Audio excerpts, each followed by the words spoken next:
लो भी दोस्तों, पेट पूजा करन तो बाद ਆਪਾਂ ਸਾਇੰਸ ਸਿਟੀ ਦੇ ਵਿੱਚ ਐਂਟਰੀ ਪਾ ਲਈ ਹੈ। ਕਿਉਂਕਿ ਜਦੋਂ ਆਪਾਂ ਟਿਕਟ ਕਟਾਈ ਸੀ, ਟਿਕਟ ਦੇ ਨਾਲ ਹੀ ਉਹਨਾਂ ਵੱਲੋਂ 20 ਰੁਪਏ ਦਾ ਰਿਫਰੈਸ਼ਮੈਂਟ ਕੂਪਨ ਜਿਹੜਾ ਉਹ ਦਿੱਤਾ ਗਿਆ ਸੀਗਾ। तो मैं क्या दूर तो आए हैं, चलो चाह पानी पी लेंगे। चाह पानी पी के आप हुण एंट्री पा ली है। गाइड ने सानू बहुत वधिया ढंग नाल जिहड़ा आ साइंस टैक्नोलॉजी के सारे पॉइंट जिथे जिथे भी जो भी साइंस नाल संबंधित इत्थे साइंस सिटी दे विच है वो सारा कुछ बखूबी जिहड़ा सानू समझा दिता गया है।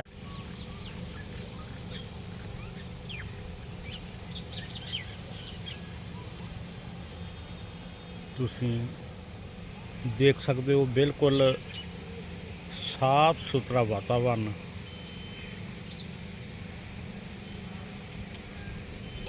बेशुमार पेड़ पौधे, महकां खिलारते हुए तरह तरह के फुल बूटे जो हर विजिटर नूं अपने वल इत्थे आउण वाले हर विजिटर नूं अपने वल खिच पाउंदे होए खूबसूरत नज़ारा साइंस सिटी का। ये सिर्फ वारी दृश्य है। जदों आपां अंदर हाल कमरे विच पहुंचांगे उत्थे जो कुछ भी है साइंस नाल संबंधित ਵੱਖ-ਵੱਖ तरह ਦੀਆਂ ਕਾਢਾਂ ਉਹ ਤੁਹਾਡੇ ਨਾਲ मैं ਸਾਂਝੀਆਂ ਕਰਾਂਗਾ। सो आओ ਆਪਾਂ एंट्री मारते हैं तो देखते हैं कि अंदर की कुछ स्थापित किया गया है। एक गल मैं होर दसनी चाहता हाँ कि ये साइंस सिटी साडे देश के साबका प्रधानमंत्री स्वर्गीय इंद्र कुमार गुजराल जी द्वारा अपनी मदद के नाँ से 1997 के स्थापित की गई थी। ये साइंस सिटी लगभग 72 एकड़ के फैली हुई है। इस साइंस सिटी नूं देखण लई देश विदेश तो बहुत ही सारे यात्रु इत्थे विजिट करते रहंदे ने। सो आओ चलो आप अंदर चल के अंदर दीआं जो साइंसी तकनीकां ने उन्हां नूं वाचिए। सब तो पहला आप एंट्री मारते हैं जी क्लाइमेट चेंज थिएटर। ये अंदर चल के देखते हैं की कुछ साडे वास्ते है जी।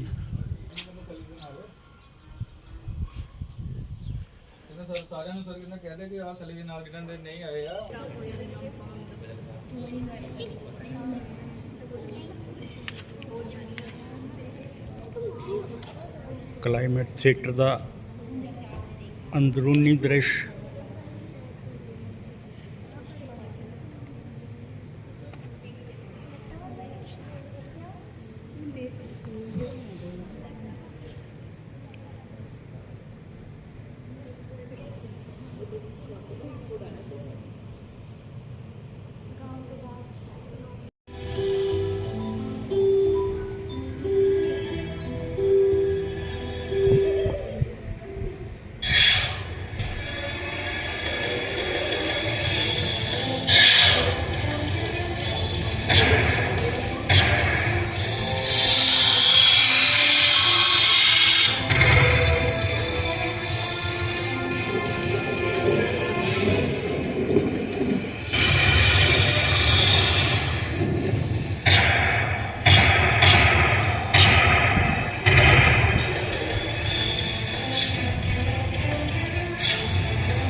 22वीं सदी की धरती हूँ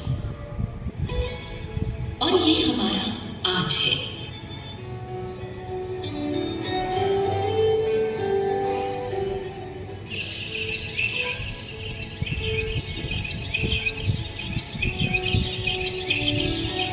इक्कीसवीं सदी जहां आप इस सुंदर दुनिया और हसीन प्रकृति के नजारे देख रहे हैं और इसके एहसास के साथ सुखी जीवन बिता रहे हैं। मेरी सतह पर होने वाला हर जैविक कार्य सूर्य की रोशनी की ऊर्जा से होता है। दिन के समय मेरी सतह सूरज की रोशनी को सोख लेती है।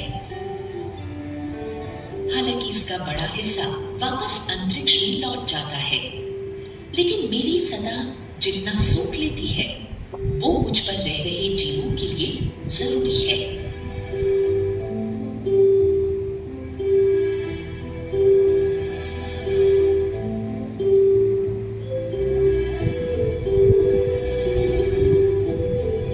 मेरे वायुमंडल में मौजूद water vapours, carbon dioxide, methane और nitrous oxide natural green house गैसें हैं जो एक कंबल की तरह काम करती है और सूरज से आ रही गर्मी का एक हिस्सा रोक लेती है। इन गैसों का वायुमंडल में ज्यादा होना भी नुकसानदेह है, क्योंकि इससे मेरे वायुमंडल का तापमान बढ़ जाता है।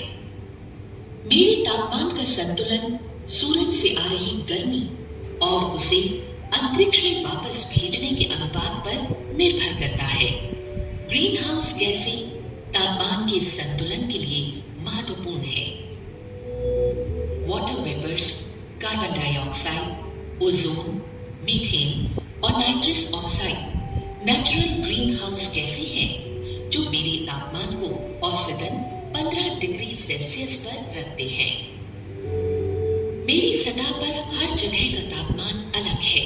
जहां दक्षिण के महादेश अंटार्कटिका में तापमान 0 से 60 डिग्री सेल्सियस नीचे चला जाता है, तो वहीं सहारा के रेगिस्तानों में ये 50 डिग्री सेल्सियस से ऊपर चला जाता है। लेकिन इन सब का औसत है तकरीबन 15 डिग्री सेल्सियस, जो जीवों, पौधों और मुझ पर रहने वाले हर जीव के जीवन के लिए बहुत अनुकूल है।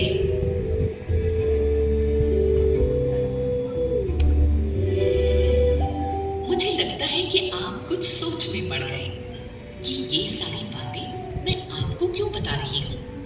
दरअसल मैं दिन ब दिन पहले से ज्यादा तप रही हूँ। पिछले कुछ सदियों में मेरा तापमान बढ़ने लगा है।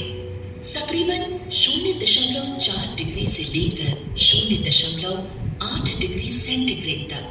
ये औसत के लिहाज से बहुत अधिक है और इसके जिम्मेदार भी आप हो, सिर्फ आप। कोयला, पेट्रोलियम और ऐसे ही बाकी के फॉसिल फ्यूल कार्बन से भरपूर होते हैं। जब ये जलते हैं तो कार्बन डाइऑक्साइड में बदलकर हवा में आ जाते हैं। हवा में कार्बन डाइऑक्साइड की बढ़ती हुई मात्रा सूरज की गर्मी को वापस अंतरिक्ष में जाने से रोकती है। इससे मेरा औसत तापमान बढ़ रहा है। ये थोड़ा सा बदलाव भी मेरी प्रकृति को काफी बदल सकता है। जैसे तापमान में ये बदलाव पहाड़ों के बर्फ और ध्रुवों पर जमी बर्फीली परतों को पिघला देगा।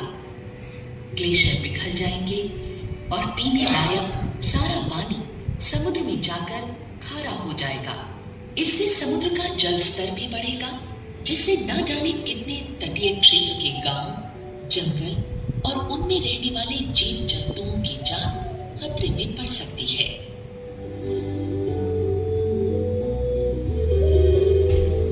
पिछले 50 साल में इंसानी आबादी 2 अरब से बढ़कर 6.5 अरब तक पहुंच गई है, जो मेरे लिए एक गंभीरता का विषय है।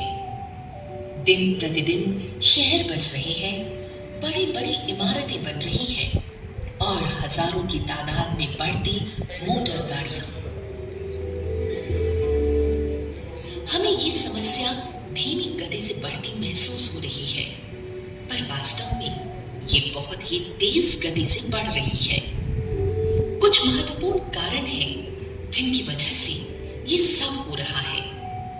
ये बड़े बड़े कारखाने और उनकी ऊंची ऊंची चिमनियों से रोज निकलता काला धुआं इस बात का प्रमाण है कि ये हमारे पर्यावरण को कितनी हानि पहुंचा रही है।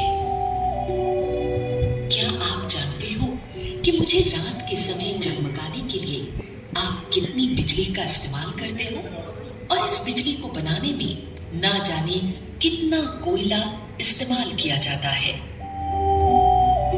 आप जिन बड़े बड़े शहरों में रहते हैं, उन शहरों को बसाने और बड़े बड़े कारखाने लगाने के लिए ना जाने कितने ही जंगलों को काटना पड़ा है।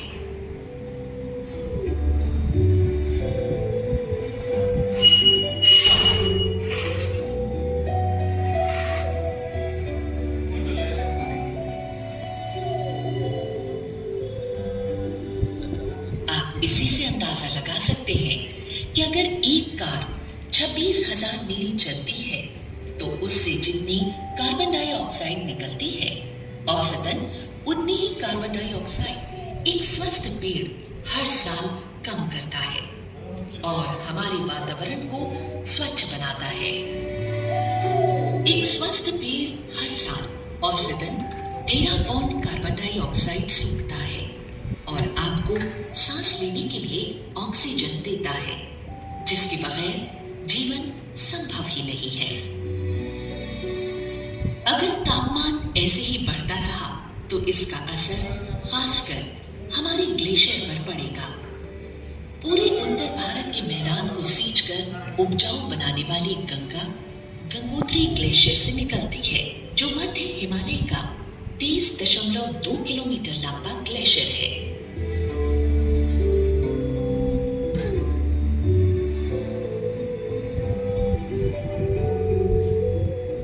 आईपीसीसी की रिपोर्ट के अनुसार 1842 से 1935 के बीच ये ग्लेशियर 7.3 मीटर प्रति वर्ष के हिसाब से कम होता गया और 1985 से 2001 तक इसके कम होने की रफ्तार 30 मीटर प्रति वर्ष है। इसका मतलब ये हुआ कि हिमालय में जमा पीने वाले पानी की बड़ी मात्रा का बेकार बहता जाना। पिघलते हुए ग्लेशियर से गंगा के पानी का स्तर बढ़ जाएगा, जिससे बाढ़ आने का खतरा हो सकता है और ये गंगा के तट पर रहने वाले 4 करोड़ भारतीयों के लिए गंभीर समस्या बन सकता है। और वो दिन दूर नहीं जब ग्लेशियर खत्म हो जाएंगे। और अगर ऐसे ही ध्रुवों पर जमा बर्फ और ग्लेशियर पिघलते गए तो उससे समुद्र का जल स्तर बढ़ जाएगा। समुद्र के स्तर में ये वृद्धि समुद्री तटीय इलाकों को अपनी चपेट में ले लेगी, जिससे इन इलाकों में दुनिया भर की 30% से ज्यादा रहने वाली आबादी को खतरा है और यही खतरा हम झेल रहे हैं। उड़ीसा में करीब 350 किलोमीटर लंबी तटरेखा पर बढ़ते समुद्री जल स्तर से यहाँ के गांव समुद्र में डूब गए हैं। आने वाले कुछ सालों में भारत की आर्थिक राजधानी और आपकी फिल्मी नगरी मुंबई भी खतरे में आ सकती है। अगले कुछ सालों में इसका काफी हिस्सा पानी में डूब जाने की आशंका है। मुंबई के तटीय क्षेत्र भारत की प्राचीन ऐतिहासिक इमारतों को संभाले हुए है। अगर पानी का बहाव ऊपर की तरफ आता गया तो हमारी इन ऐतिहासिक इमारतों के डूब जाने का खतरा सबसे ज्यादा है और आप लोग इस अनमोल विरासत से वंचित हो सकते हैं। दुनिया का सबसे बड़ा डेल्टा सुंदरवन, जो बंगाल की खाड़ी में गंगा और सहायक नदियों से बना है, वो भी खतरे में है। यहाँ का लोचाहारा टापू समुद्र में पूरी तरह डूब चुका है। सुंदरवन, जो अलग अलग किस्मों के पेड़ पौधों, दुर्लभ जीव जंतुओं के लिए जाना जाता है, वो इस खतरे की चपेट में आ गया है। और यहाँ के रॉयल बंगाल टाइगर्स भी जलवायु परिवर्तन के असर को झेल रहे हैं। उनके रहने की जगह टाइगर रिजर्वायर का 5वां हिस्सा पहले ही डूब चुका है, जिसकी वजह से हमारे देश के राष्ट्रीय जानवर को लुप्त होने में वक्त नहीं लगेगा। डूबते जा रहे समुद्री किनारे मैंग्रोव वनस्पति के लिए भी गंभीर खतरा है।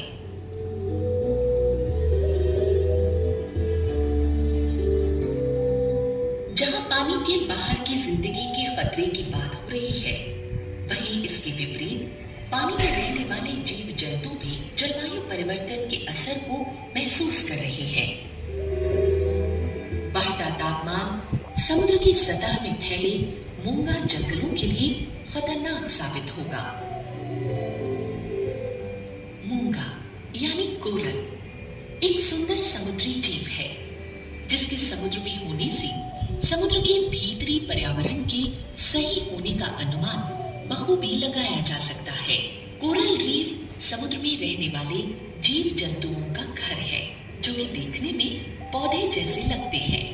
धरती के ऊपर के पौधे से बिल्कुल अलग सुंदर पौधे, लेकिन पानी के अंदर। ग्लोबल वार्मिंग की वजह से अनियमित तापमान और प्रदूषण समुद्री सतह के जंगल में कहे जाने वाले कोरल्स और बाकी सभी जीव जंतुओं के लिए एक खतरा है। ये समुद्र के लिए अच्छा नहीं होगा।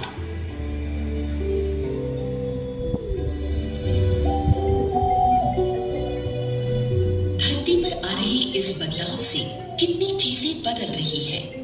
आने वाले वक्त में संसार अनाज और खाने वाली चीजों की किल्लत को भुगत रहा होगा।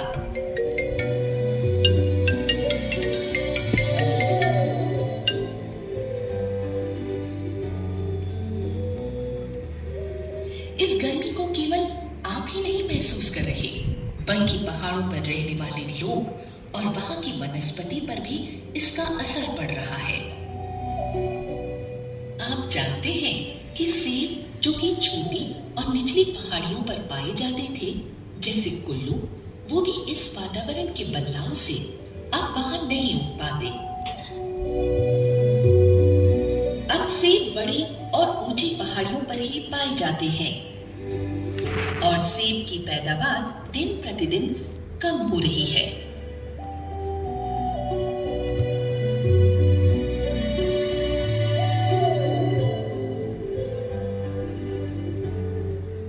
इस बदलाव का असर पहाड़ों पर ही नहीं, मैदानों पर भी पड़ा है।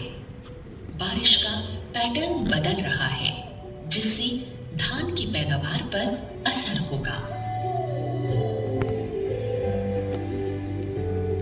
क्लाइमेट चेंज का असर विनाशकारी होगा। मूसलाधार बारिश के मौके बढ़ते जाएंगे। मौसम का आना जाना और रूप अनिश्चित होगा। दुनिया भर में तापमान बढ़ेगा।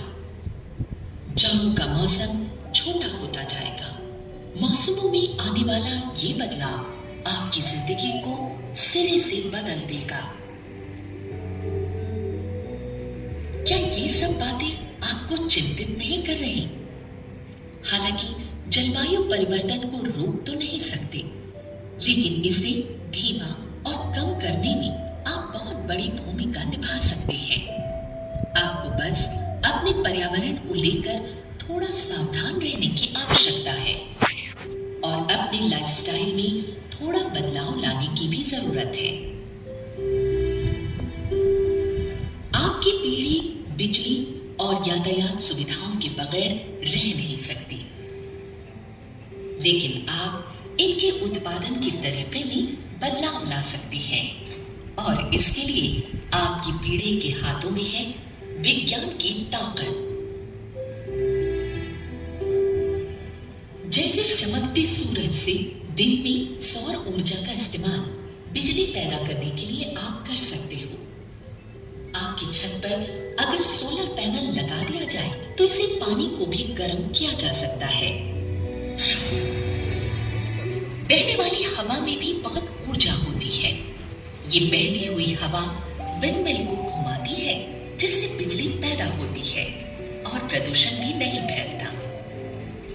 ये सभी रिन्यूएबल एनर्जी के सोर्सेज हैं। इनके अलावा रिन्यूएबल एनर्जी के और भी कई साधन हैं, जैसे hydel power generation, nuclear power generation, tidal power, geothermal power, wave energy, hydrogen fuel इत्यादि। अगर आप इन चीजों को ध्यान से समझें और अपने जीवन में इनका उपयोग करें तो आपको कितना लाभ हो सकता है इसका अंदाजा भी नहीं लगाया जा सकता। ये न सिर्फ बिजली बचाएगा बल्कि आपके पैसे और पर्यावरण भी। आपके मोबाइल फोन, आईपॉड या ऐसे ही दूसरे बिजली के उपकरणों के चार्जर स्विच के स्टैंड बाय मोड में होने पर भी बिजली की खपत करते रहते हैं। इसीलिए इनके प्रयोग में ना होने पर इन्हें हमेशा बंद रखा करो और जब भी आप कमरा छोड़ो अपना टीवी, वीडियो प्लेयर, स्टीरियो और कंप्यूटर बंद करना मत भूलो। अपने एसी के थर्मोस्टेट को 2 डिग्री तक बढ़ाओ। इस छोटे से कदम से आप हर साल 900 किलोग्राम कार्बन डाइऑक्साइड की बचत कर सकते हैं। गाड़ियों के कम चलने का मतलब कम धुआं है, इसलिए बसों और रेलगाड़ियों को इस्तेमाल करें, कारपूल करें या साइकिल का इस्तेमाल करें और साइकिल से ही काम पर या स्कूल जाया करें। अगर ड्राइव कर रहे हो तो कोशिश करें कि कार क्षमता के हिसाब से चले। मिसाल के तौर पर अगर आपकी कार के टायर में हवा संतुलित रहेगी तो माइलेज बढ़ जाएगा। तेल की हर बचाई गई बूंद न सिर्फ आपके बजट को बल्कि हवा में कार्बन डाइऑक्साइड को भी काबू में रखेगी। छोटी दूरियों के लिए परिवहन का एक साधन कभी पुराना नहीं होगा, वो है पैदल चलना। पैदल चलने से आप भी तंदुरुस्त रहोगे। जितना कागज आप इस्तेमाल करते हैं उसका 90% पेड़ों से आता है। लगभग 4 करोड़ पेड़ हर साल किताबों, कागज इत्यादि बनाने के लिए काटे जाते हैं और ये संख्या बहुत ज्यादा है। क्लास में 30 बच्चों की औसत से हर बच्चे की 8 कॉपियों के बदले एक 60 फीट ऊंचा पेड़ काटा जाता है। हर हाल में कागज की बर्बादी रोकनी होगी। इससे नए आप कागज बनाने, उसके परिवर्तन और रिसाइकलिंग के दौरान पैदा होने वाला प्रदूषण और ऊर्जा के इस्तेमाल को कम किया जा सकेगा। पेड़ों को बचाने के लिए चिट्ठी और पोस्ट कार्ड लिखने के बजाय ईमेल करना बेहतर है।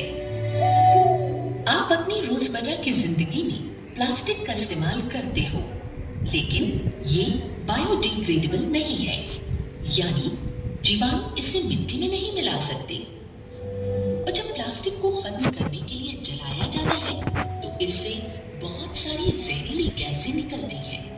अगर इसे यूं ही फेंक दिया जाए तो इससे सीवर जाम हो सकते हैं। ये चलने वाले जानवरों के लिए भी हानिकारक है।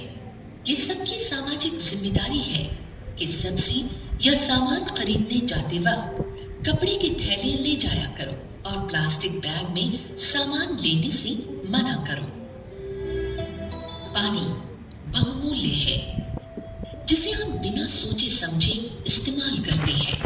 आपको ध्यान देना होगा कि जब पानी की जरूरत ना हो तो नल को बंद रखना ही अक्लमंदी है। ब्रश करते वक्त या फिर कार धोते समय जब तक जरूरत ना हो पानी ना चलाएं। पानी जीवन के लिए अमूल्य है, इसे व्यर्थ ना बहने दें। क्या आप जानते हैं कि एक पेड़ कितने एसी का काम करते हैं? पेड़ हरे ईंधन है और 24 घंटे वातावरण को साफ रखने के लिए काम करते हैं। आप अपने घर को ठंडा रखने के लिए उन जगहों पर पेड़ लगा सकते हो जहां सूरज की रोशनी पड़ती है। साथ ही ब्लाइंड्स या पर्दे खींचकर आप एयर कंडीशनर की जरूरत को बहुत हद तक कम कर सकते हो।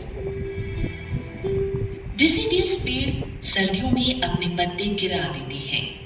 इससे उन दिनों में जब आपको गर्मी की जरूरत होगी सूरज की किरणें आसानी से आप तक पहुंच पाएंगी, वो भी बिना खर्च बढ़े। और गर्मियों में ये पेड़ आपको एसी के फायदे देते रहेंगे।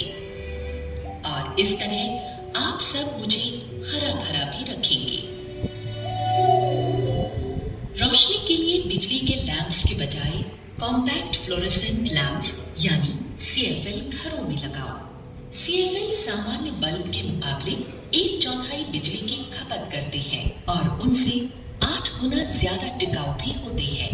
अब तो बाजार में नए LED बल्ब भी उपलब्ध हैं, जिससे बिजली की खपत कम होती है। LED की लाइफ CFL से ज्यादा है, जो 30,000 घंटे या उससे ज्यादा के लिए चल सकते हैं। इसलिए बिजली की बचत करने वाले और कम खपत करने वाले बिजली के उपकरणों के इस्तेमाल से आप मेरी सेहत का ध्यान रख सकते हैं। एनर्जी एफिशिएंट उपकरणों का इस्तेमाल करो। 2 से 10 गुना कम बिजली की खपत करने वाले उपकरण 1 से 5 स्टार रेटिंग के होते हैं, जिसके जितने ज्यादा स्टार होंगे वो उतना ही एनर्जी एफिशिएंट माना जाएगा। बहुत जरूरी ना हो तो नए की जगह रिसाइकल सामान खरीदो।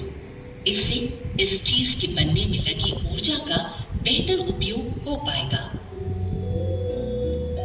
कागज, प्लास्टिक, अखबार और एल्युमिनियम ट्रेन्स को रिसाइकिल करने की कोशिश करो। जब भी आप अपना नया घर बनाएं, तो ग्रीन बिल्डिंग बनाएं, जहां प्राकृतिक संसाधनों जैसे पानी, ऊपरी मिट्टी या ऊर्जा का कुशलतापूर्वक उपयोग किया जाता है। ग्रीन बिल्डिंग सूरज की रोशनी की दिशा और पानी की बचत पर केंद्रित है। वर्षा का पानी हार्वेस्ट किया जाता है, जिससे भूतल में पानी का स्तर बना रहे। घर भी इको फ्रेंडली रहेगा और बिजली की बचत भी करेगा। अगर आपने ऐसे कदम ना उठाए तो जलवायु परिवर्तन एक गंभीर खतरा है। सिर्फ आप इस खतरे को कम कर सकते हैं। सिर्फ आप। अगर अब भी होश ना आया तो हंसते फूलों को मुरझाने में देर नहीं लगेगी। हो सकता है कि कभी कुदरत भी भूल जाए कि कहीं दुनिया बसती थी।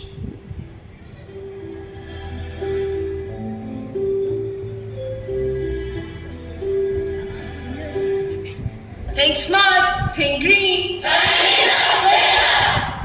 To save yourself, save me.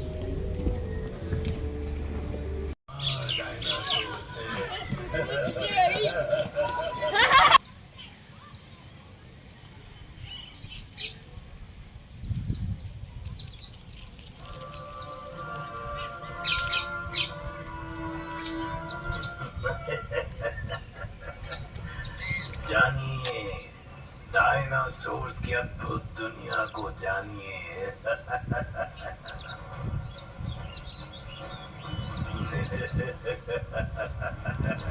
आगे पानी पीते, खाते हुए छोटे बड़े बेशुमार डायनासोर्स हैं।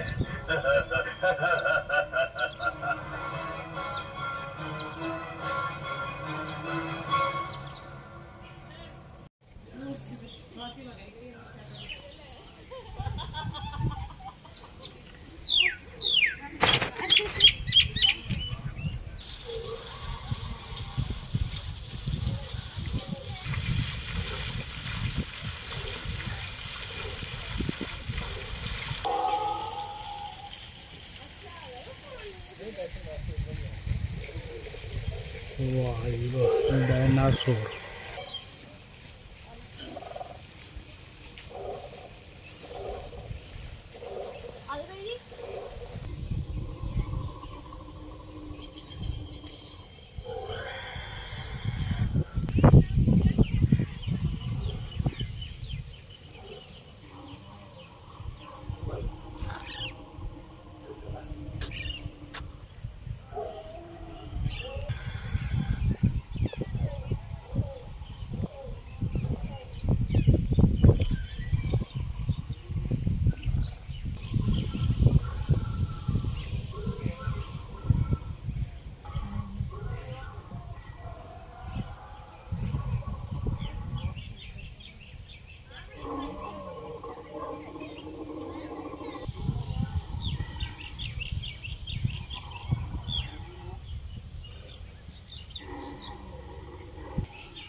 ਮੈਂ ਤੁਹਾਨੂੰ ਸਮਝ ਆਈ ਰੱਖਾਂ।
करने लगे।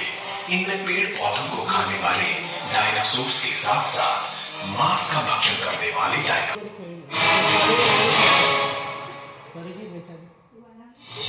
आकाश से नीचे स्तनधारियों का जीवन शुरू हुआ। ये वो समय था जब घोड़ों, ऊंटों, राइनों और मानव वंशीय एपों का विकास हुआ।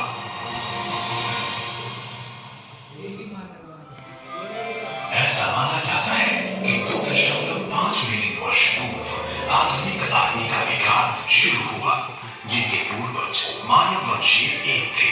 उस समय के ये मनुष्य